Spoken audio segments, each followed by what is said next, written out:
Online for Authors. I'm chatting with Markya Biaggio, author of Margery and Me. Welcome, Maryka. Thank you, Terry, for having me. Glad to be here.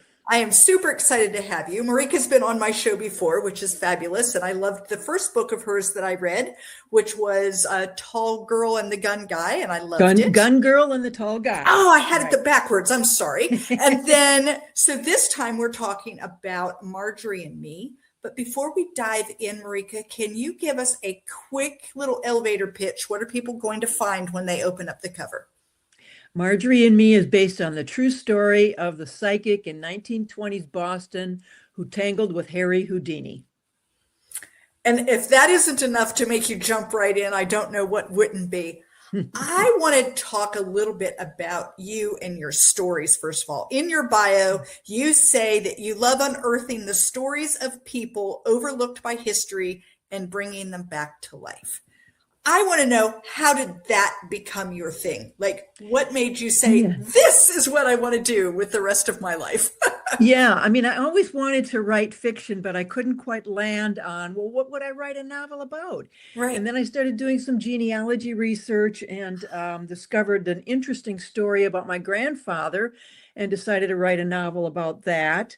And then I found an interesting story about on my mother's side of the family about a utopian community founded in the Upper Peninsula of Michigan. So those two stories were intriguing enough that I went ahead and I wrote about those. So they're based on real people and real events.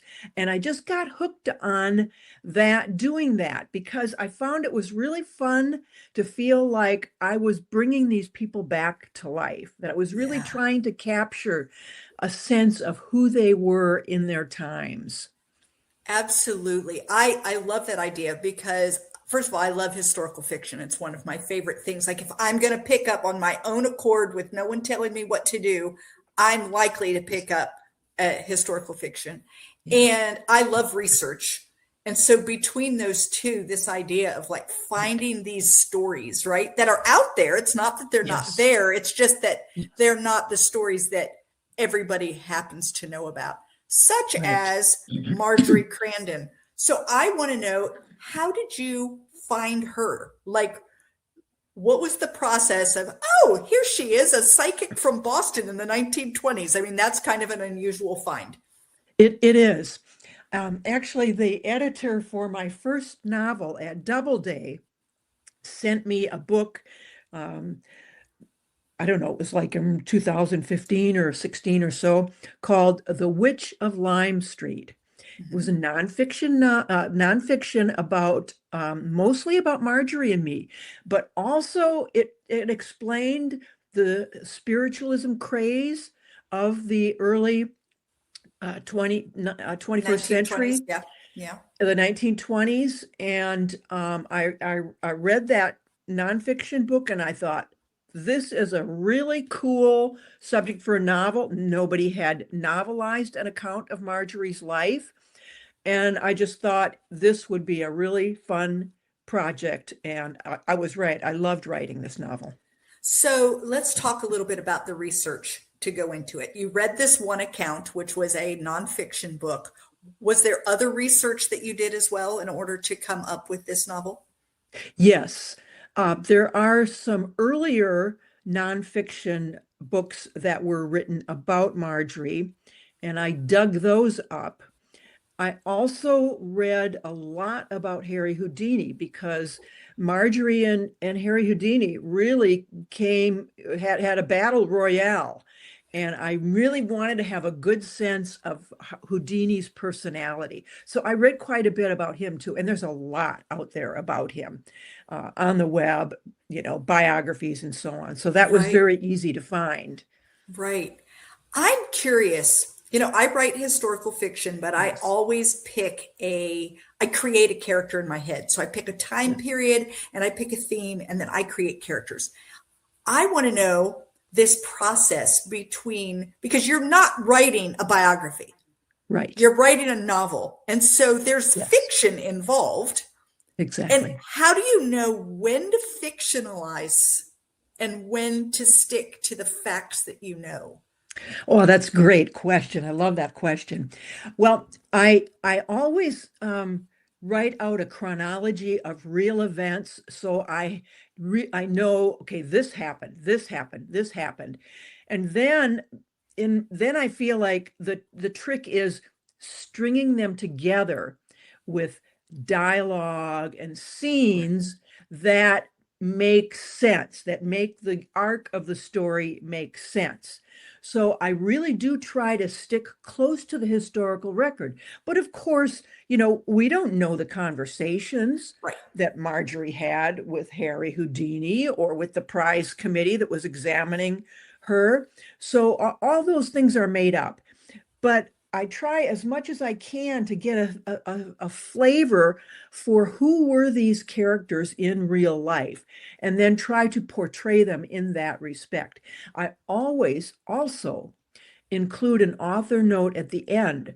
So if there were reasons for me to depart from the historical record, I feel like my readers should know that.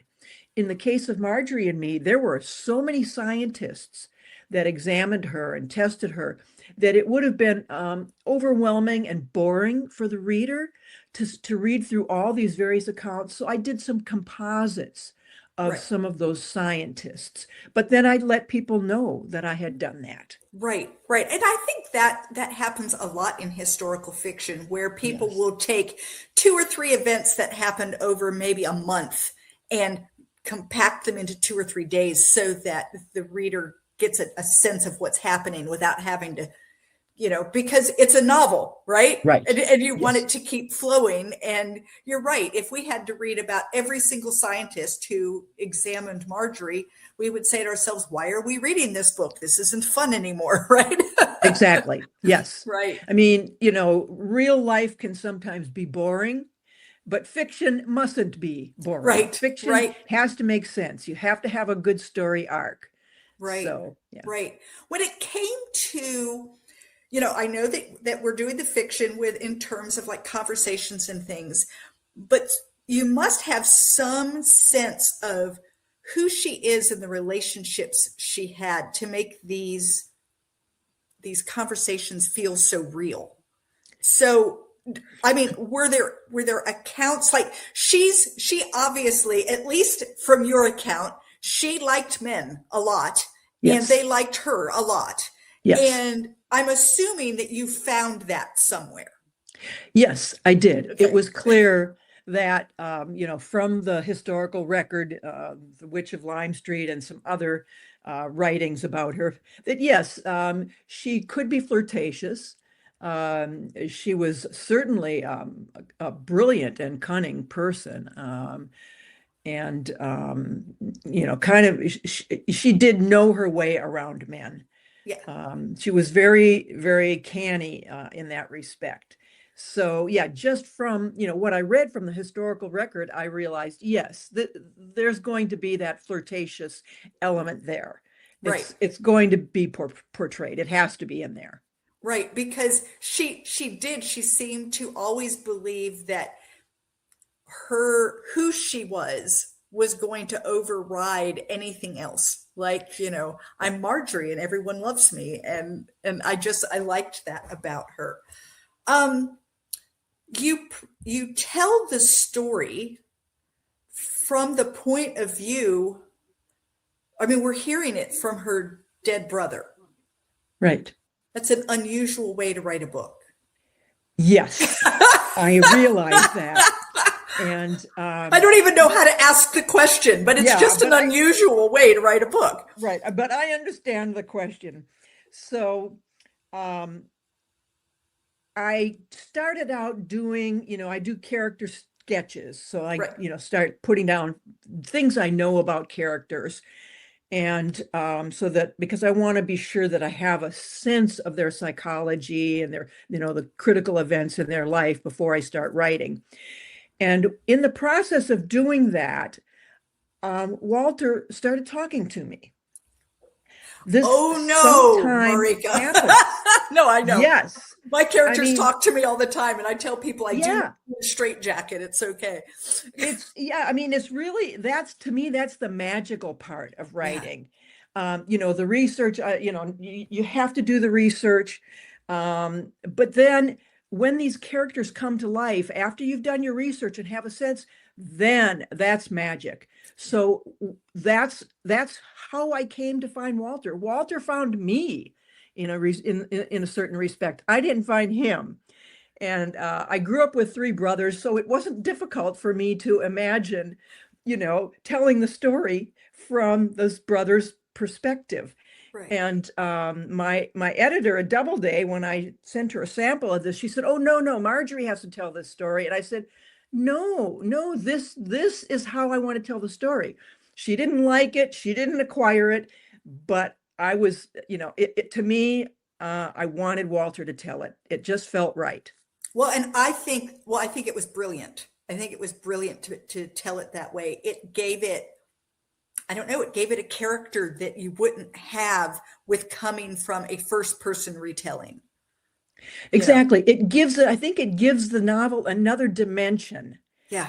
The reader has to, question, what is the nature of this relationship between Margery and Walter, and how is this working? So I think that question hangs over the whole novel, intentionally. I want people to be thinking about, how does this work? How is this talking working? How is this even working? What's going on? Right. I don't want to give away, endings or anything like that. But there is one point in there where Margery's husband realizes that she's talking with Walter and he doesn't know all of that. And he flips out a little bit. He's like, wait a minute, for me to be able, because he wants to write a book. That's what he thinks, that he's going to become super famous because he's going to write a book about his wife. And he's like, you can't be talking to him without telling me that it's happening. And at that point, she promises that she'll keep him in the loop.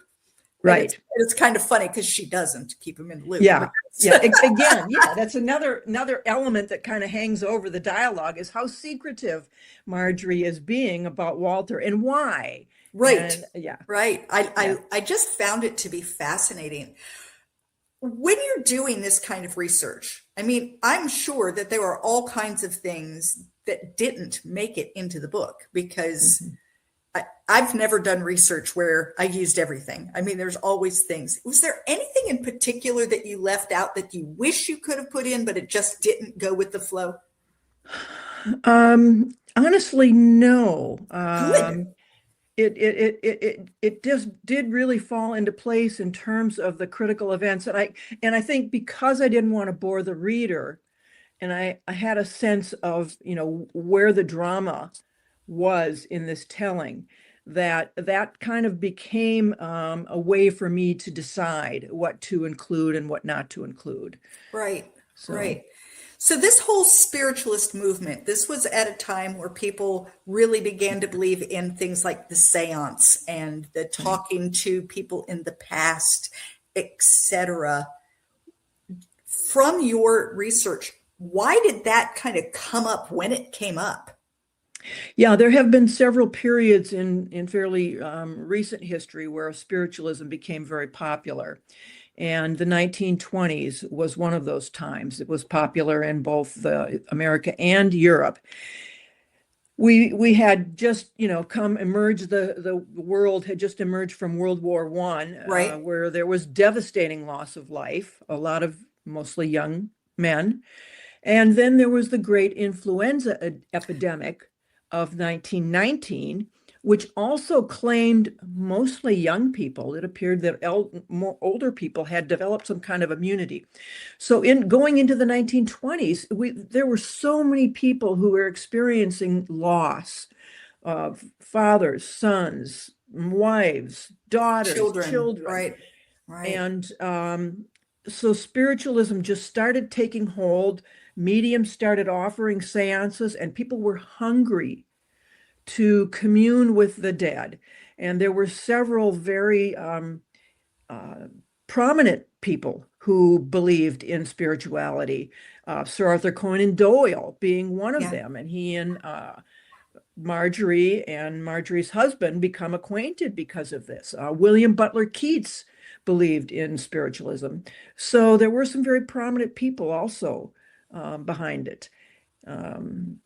So yeah, it was definitely a big thing in the 1920s. Right. And then in all of this, then there's this whole scientific thrust trying to prove it.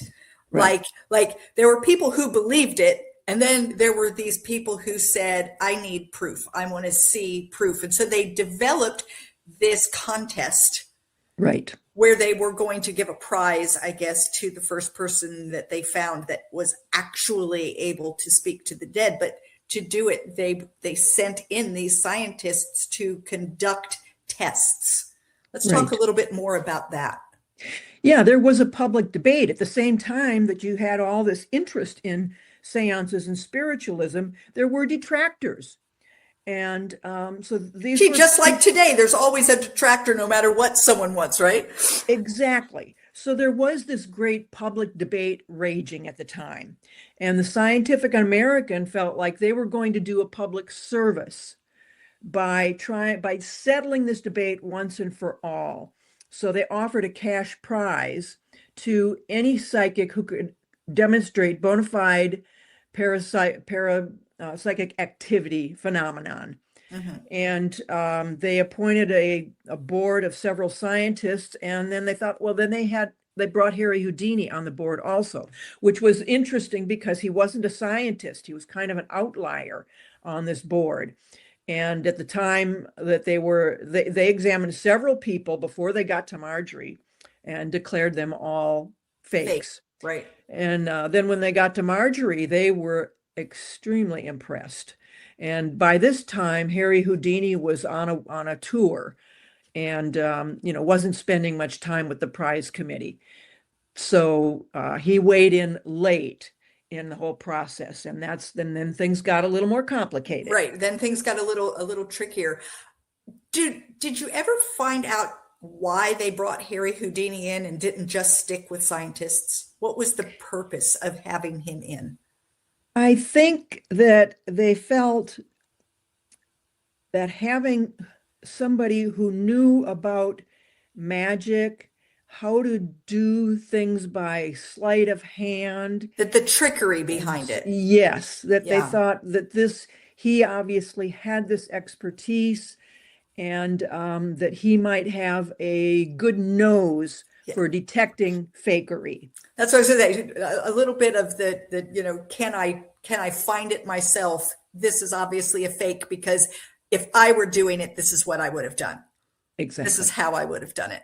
So he knew kind of what he was looking for. He wasn't going to be caught off guard with a sleight of hand. He was going to be looking for it. Right. Yeah, exactly. very interesting.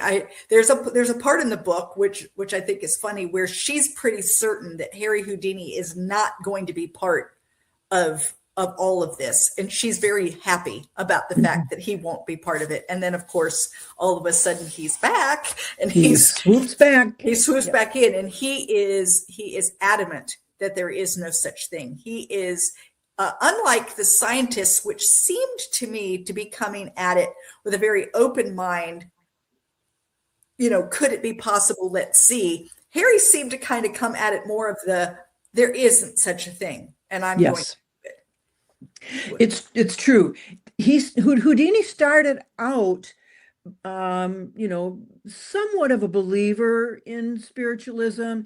After his mother died, he actually attended some seances because he wanted to commune with her. He had a very close relationship with his mother. And he became disenchanted because some of the things that these spiritualists reported that his mother said just didn't make any sense. Right. Because she was Jewish and they were using, kind of Christian religion and portraying her in that way. And Harry knew she would never speak in that way. So then he became very disenchanted, and he became an active crusader against spiritualism. He even encouraged the U.S. legislature to sponsor a bill that would make it illegal for mediums to charge for seances because he felt that they were just all scams. Stealing money from vulnerable people. And during the hearing, the people that showed up for the hearing were mediums. They packed the legislature. And they argued that this had to do with religious belief and that their religious belief should not be infringed upon. So the bill failed. Right, right. More information. That was really cool to find out. That's one of the things I love about historical fiction is I learn about, like, these aren't events that you hear about in school. You know, so when you're going through school and you're learning about the 1920s, I can guarantee that you are not learning about Margery Crandon, and you were not learning about the spiritualists and seances or bills that didn't get to pass. But those are the kinds of really cool information that when you read a historical fiction, you get a deeper sense of what life was like then. Yes. And I think that's one of the things I really love about writing historical fiction is that you really do need to convey the cultural context in order for the story to make sense. You know, the story in the modern day, this wouldn't work, I don't think. Probably not. No. But given the 1920s, it works. This was what was happening then. Yeah. Like I said, I just find historical fiction fascinating. I also like to try to see, like, what are the parallels to today? Like, are there any, and what are people doing? And it's just, I just find it to be completely fascinating. When someone finishes reading this book, closes up the cover, what do you hope they've gotten from it when they walk away? Yeah, I hope they walk away, thinking about how do we form our beliefs? And what lengths do we go to if we really want to maintain a belief in the face of a challenge? So to me, it's about belief and trust and, how people come to hold certain beliefs. Right. And I like that idea of what do they do when they're challenged? Yes. Like what are they willing to ignore? Right. Because I'm a firm believer in very rarely do you change someone's mind by giving them a bunch of facts. Yes. Like if someone believes something, a fact is not going to change their mind. You've got to somehow get into the emotional side with them and help them see it from a different perspective. You can give them all the facts you want to, and somehow as humans, we ignore facts that don't fit what we want. Right. Selective attention. Yes. And that's part of how we are able to maintain, beliefs that don't have a sound basis. Yeah. Right. And it's just a very fascinating part of human nature. And then you brought it up in this book, which is really great. So, Maryka, I'm sure you are not done writing because you have a host of things you've written about. What's coming up next for you? The next novel that will come out is a novel that I co-wrote with a writing friend of mine based on, it's about the Carmina Burana verses, which were written in the 1112, 1300s by Goliards, troubadours, and some fallen away monks. So these verses were made famous by Karl Orff in his cantata known as Carmina Burana, but he only selected 20 verses and there were over 200. Some of these verses were very critical of corruption in the Catholic Church, which was, of course, all powerful at this time in Europe. This setting is in Europe. So in this novel, we have some Goliards who have written some of these verses that criticize corruption in the church. And there is a bishop who would like to burn them at the stake. So high stakes in this, and it's a dual timeline because there's a preservationist in contemporary time who discovers a manuscript hidden in a cathedral while she's doing some preservationist work that tells the story of these Goliards and this bishop. Oh, how exciting. Now, I have to ask you, this was not even a question I knew to ask until right at this moment. What is it like to co-author with someone? We've actually worked it out pretty well. It's challenging. I can imagine it's very challenging. Yeah. I think you need to be fairly well matched in terms of where you are in your your writing proficiency. Right. I think you need to have a certain degree of flexibility because you can't own it 100%. You Right. have Right. to work with your co-author on it. And one of the more challenging aspects of that for me is I'm generally a pantser. I have the story arc in my mind, and then I just start writing after I've done my research. I don't outline, oh, this is going to happen and this is going to happen. I have a general sense of where I'm going.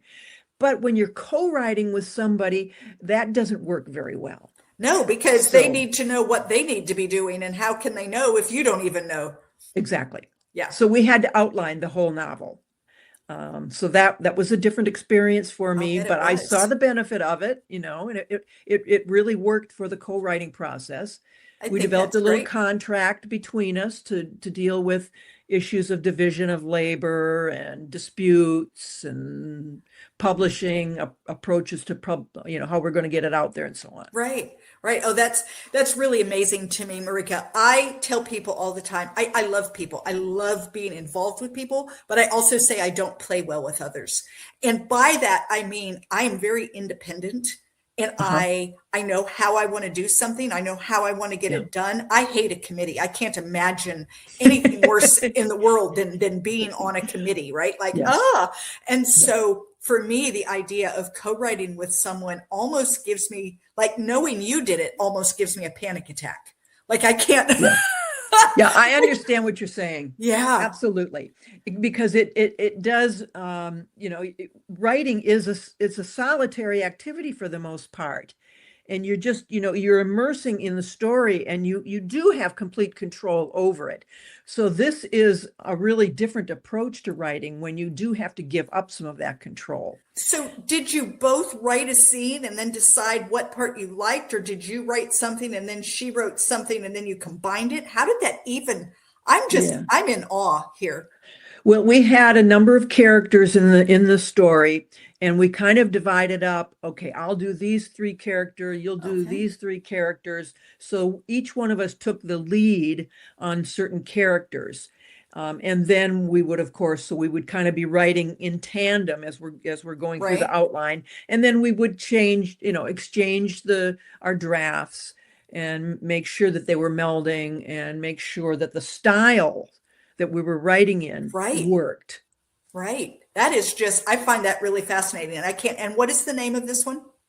This one is going to be called The Goliard Affair, and it will be published by Foundations Books Publishers probably in about a year. We don't have the definite release date Right. yet. Right. Well, fantastic. I look forward to that one coming out, because not just the topic, but I want to see what this book looks like, Yeah. and whether I can see Marika still in it or whether this is something so totally different. Yeah. I'm very curious about that. Wonderful.